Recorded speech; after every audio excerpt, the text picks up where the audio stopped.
beastly boys and ghastly ghouls. Welcome to my eulogious abode.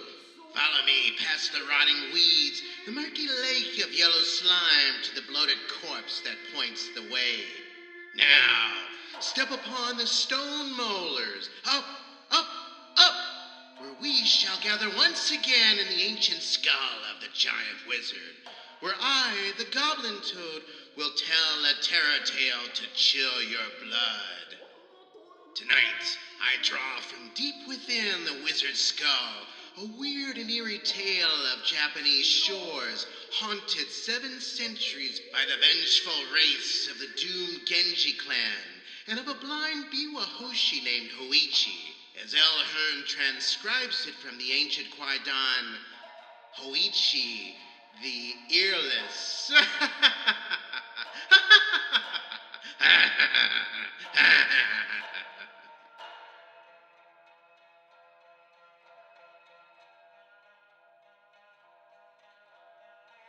The story of Mimi-nashi Hoichi. More than 700 years ago, at Dano-ura, in the straits of Shimonoseki, was fought the last battle of the long contest between the Heike and the Genji clan. There the Heike perished utterly, with their women and children, and their infant emperor likewise, now remembered as Antoku Tenno, and that sea and shore had been haunted for 700 years. Elsewhere I told you about the strange crabs found there, called Heike crabs, which have human faces on their backs, and are said to be spirits of the Heike warriors. But there are many strange things to be seen and heard along that coast. On dark nights, thousands of ghostly fires hover about the beach, or flit above the waves, pale lights which the fishermen call oni-bi, or demon fires. And whenever the winds are up, a sound of great shouting comes from that sea, like a clamor of battle.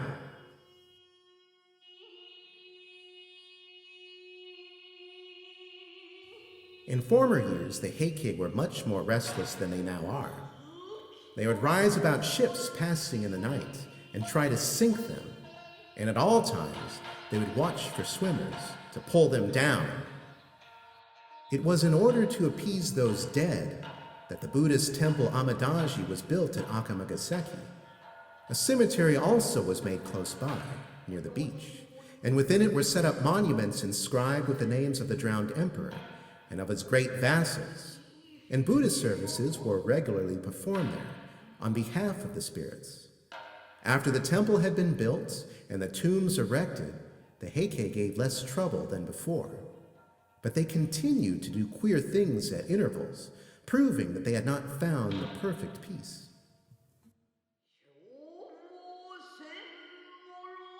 Some centuries ago, there lived at Akamagaseki a blind man named Hoichi, who was famed for his skill in recitation and in playing upon the biwa. From childhood, he had been trained to recite and to play, and while yet a lad, he had surpassed his teachers. As a professional biwa-hoshi, he became famous chiefly by his recitations of the history of the Heike and the Genji. And it is said that when he sang the song of the Battle of Dano-ura, even the goblins could not refrain from tears.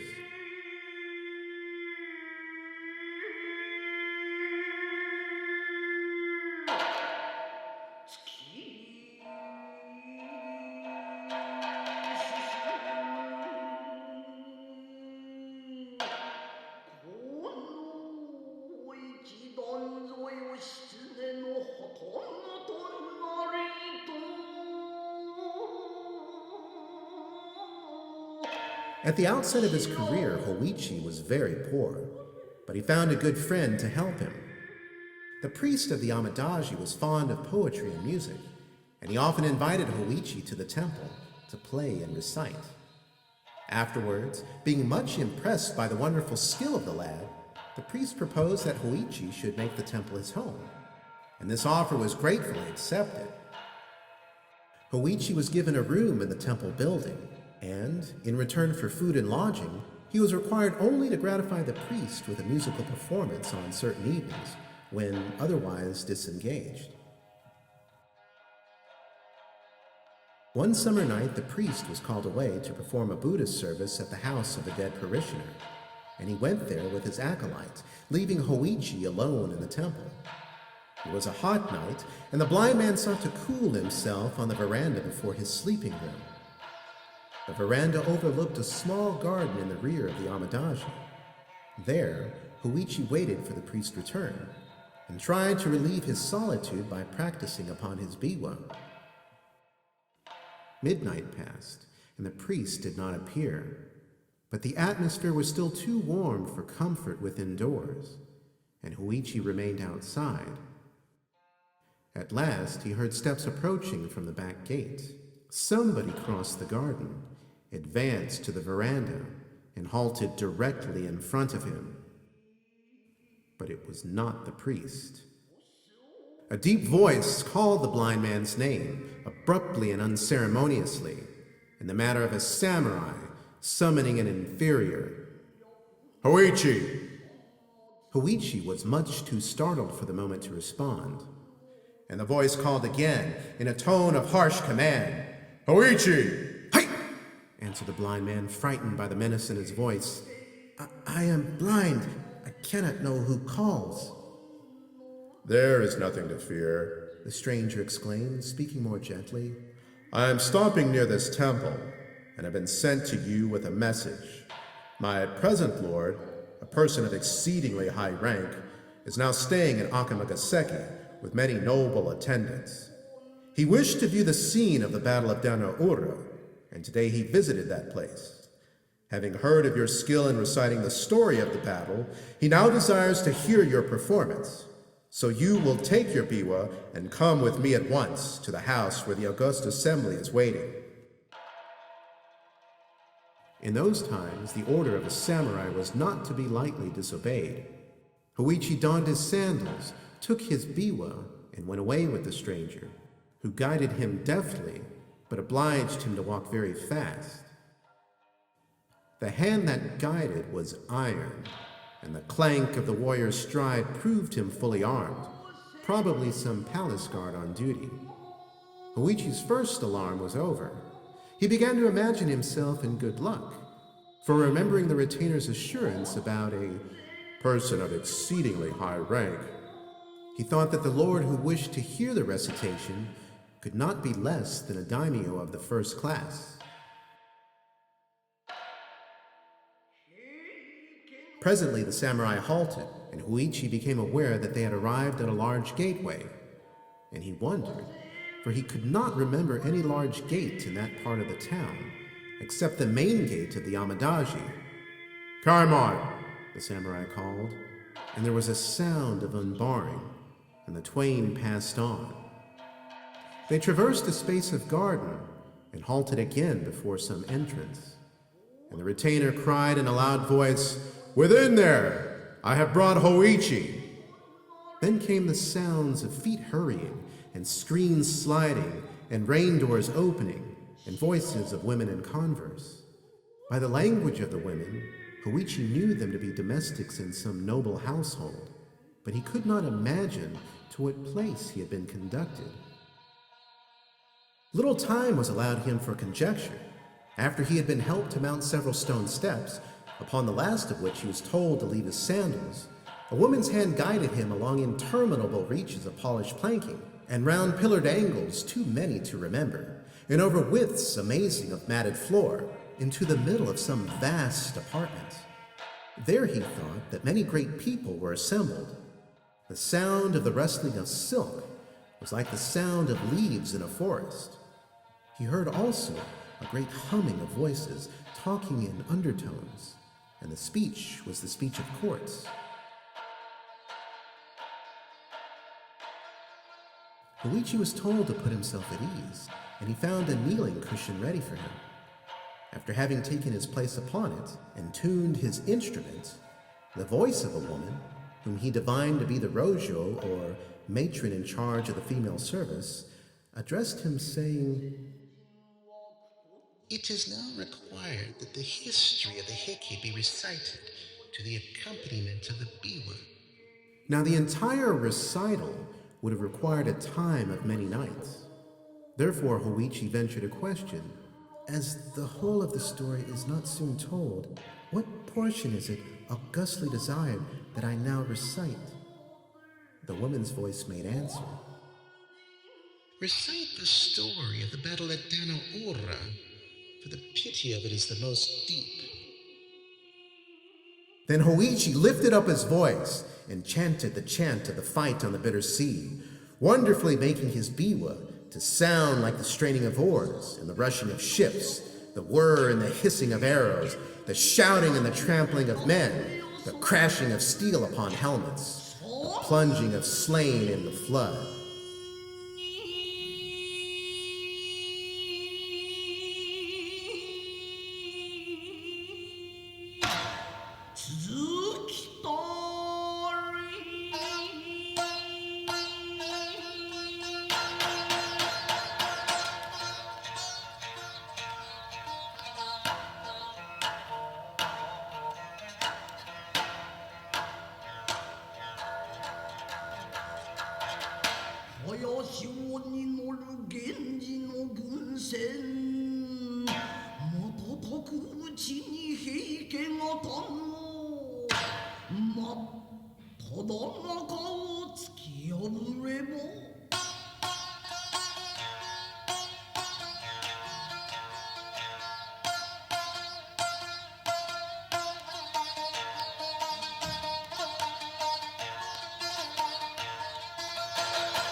And to the left and the right of him, in the pauses of his playing, he could hear voices murmuring praise.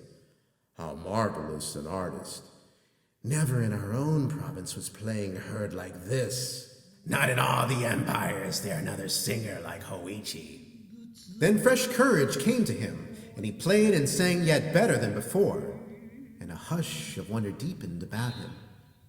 But when at last he came to tell the fate of the fair and helpless, the piteous perishing of the women and children, and the death leap of Ni no Ama with the imperial infant in her arms, then all the listeners uttered together one long, long, shuddering cry of anguish, and thereafter they wept and wailed so loudly and so wildly that the blind man was frightened by the violence and the grief that he had made.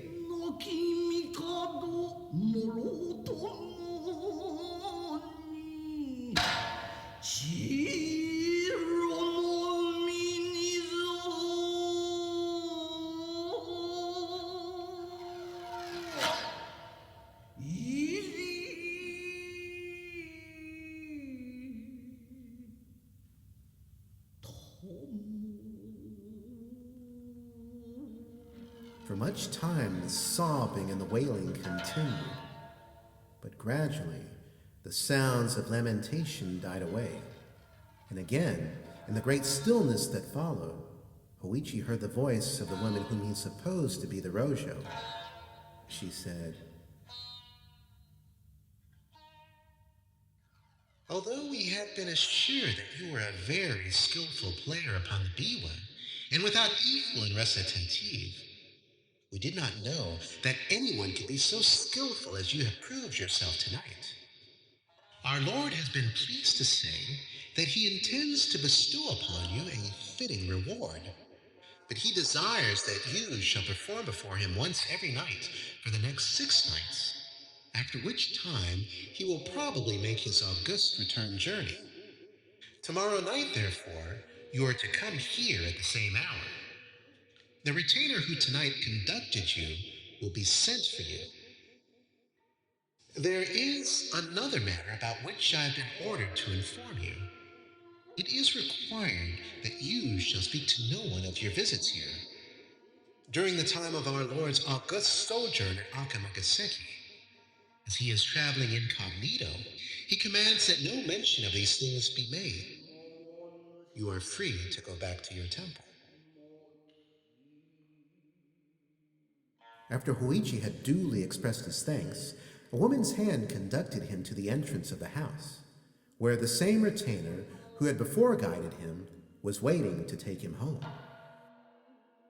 The retainer led him to the veranda at the rear of the temple, and there bade him farewell. It was almost dawn when Hoichi returned, but his absence from the temple had not been observed, as the priest, coming back at a very late hour, had supposed him asleep. During the day, Hoichi was able to take some rest, and he said nothing about his strange adventure.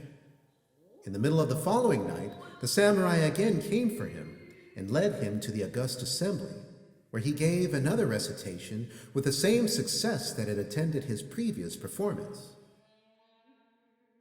But during this second visit, his absence from the temple was accidentally discovered, and after his return in the morning, he was summoned to the presence of the priest, who said to him, in a tone of kindly reproach, "We have been very anxious about you, friend Hoichi. To go out blind and alone at so late an hour is dangerous. Why did you go without telling us? I could have ordered a servant to accompany you. And where have you been?" Hoichi answered evasively, "Pardon me, kind friend. I had to attend some private business, and I could not arrange for the matter at any other hour." The priest was surprised rather than pained by Hoichi's reticence. He felt it to be unnatural and suspected something wrong. He feared that the blind lad had been bewitched or deluded by some evil spirits.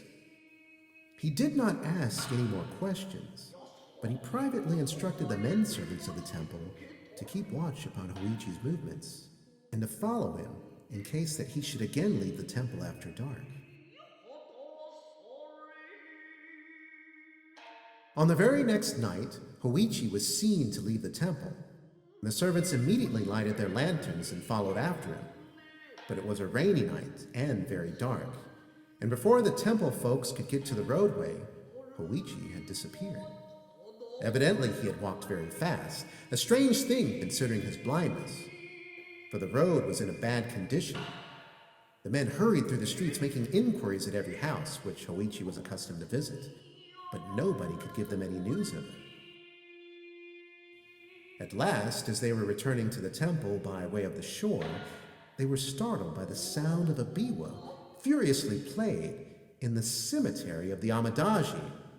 Except for some ghostly fires, such as usually flitted there on dark nights, all was blackness in that direction. But the men at once hastened to the cemetery, and there, by the help of their lanterns, they discovered Hoichi sitting alone in the rain before the memorial tomb of Antoku Tenno, making his biwa resound and loudly chanting the chant of the Battle of Danaura. And behind him, and about him, and everywhere above the tombs, the fires of the dead were burning like candles. Never before had so great a host of Oni-bi appeared in the sight of mortal man. "Hoichi-san! Hoichi-san!" the servants cried. "You are bewitched! Hoichi-san!" But the blind man did not seem to hear. Strenuously he made his biwa to rattle and ring and clang. More and more wildly he chanted the chant of the Battle of Danaura. They caught hold of him. They shouted into his ear, "Hoichi-san! Hoichi-san! Come home with us at once!" Reprovingly he spoke to them. "To interrupt me in such a manner before this august assembly will not be tolerated." Whereat, in spite of the weirdness of the thing, the servants could not help laughing. Sure that he had been bewitched, they now seized him and pulled him up on his feet, and by main force hurried him back to the temple, where he was immediately relieved of his wet clothes by order of the priest. Then the priest insisted upon a full explanation of his friend's astonishing behavior.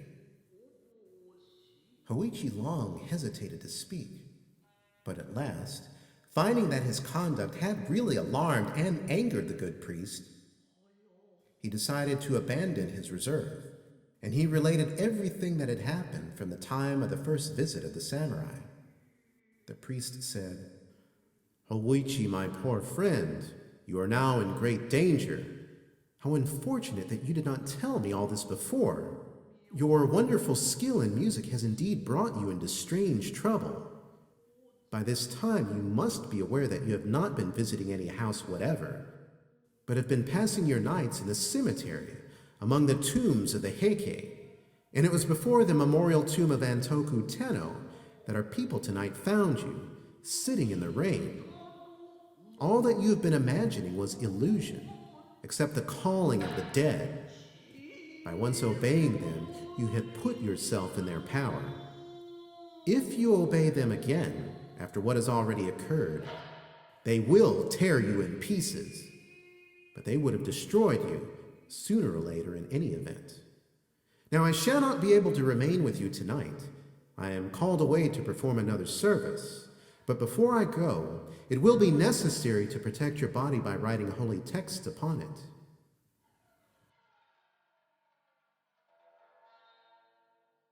Before sundown, the priest and the acolyte stripped Hoichi.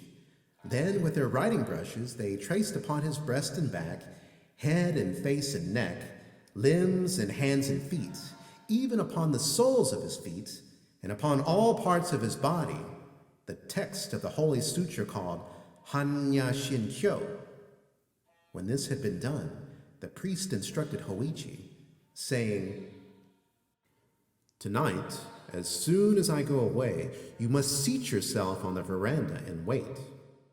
You will be called, but whatever may happen, do not answer and do not move. Say nothing and sit still as if meditating. If you stir or make any noise, you will be torn asunder. Do not get frightened and do not think of calling for help, because no one could save you. If you do exactly as I tell you, the danger will pass, and you will have nothing more to fear."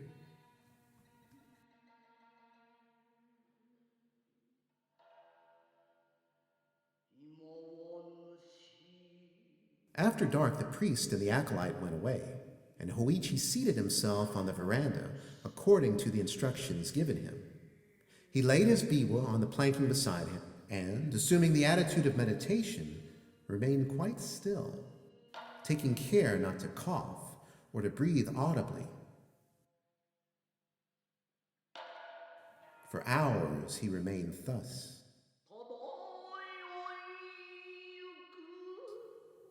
Then from the roadway he heard the steps coming. They passed the gate, crossed the garden, approached the veranda, stopped directly in front of him. "Hoichi!" the deep voice called, but the blind man held his breath and sat motionless. "Hoichi!" grimly called the voice a second time. Then a third time, savagely, "Hoichi!" Hoichi remained as still as a stone, and the voice grumbled, "No answer. That won't do. Must see where the fellow is." There was a noise of heavy feet mounting upon the veranda. The feet approached deliberately, halted beside him. Then, for long minutes, during which Hoichi felt his whole body shake to the beating of his heart, there was dead silence. At last the gruff voice muttered close to him, "Here is the biwa, but of the biwa player I see only 2 ears, so that explains why he did not answer. He had no mouth to answer with. There is nothing left of him but his ears. Now to the Lord those ears I will take, in proof that the august commands have been obeyed so far as was possible." At that instant, Hoichi felt his ears gripped by fingers of iron and torn off. Great as the pain was, he gave no cry. The heavy footfalls receded along the veranda, descended into the garden, passed out to the roadway. ceased. From either side of his head, the blind man felt a thick, warm trickling, but he dared not lift his hands.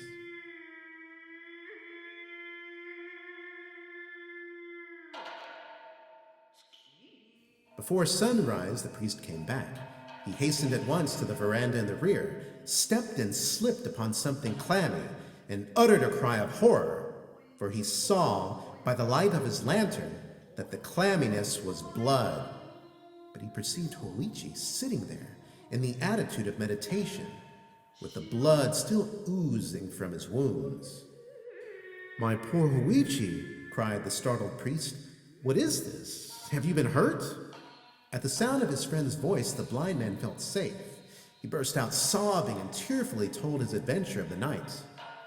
Poor Hoichi," the priest exclaimed. "All my fault, my very grievous fault.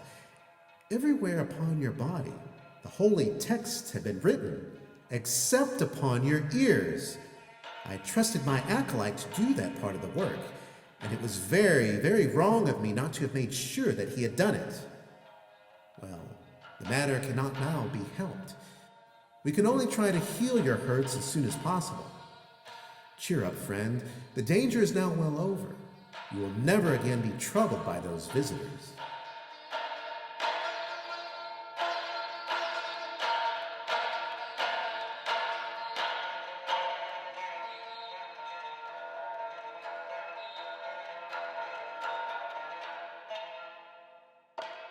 With the aid of a good doctor, Hoichi soon recovered from his injuries.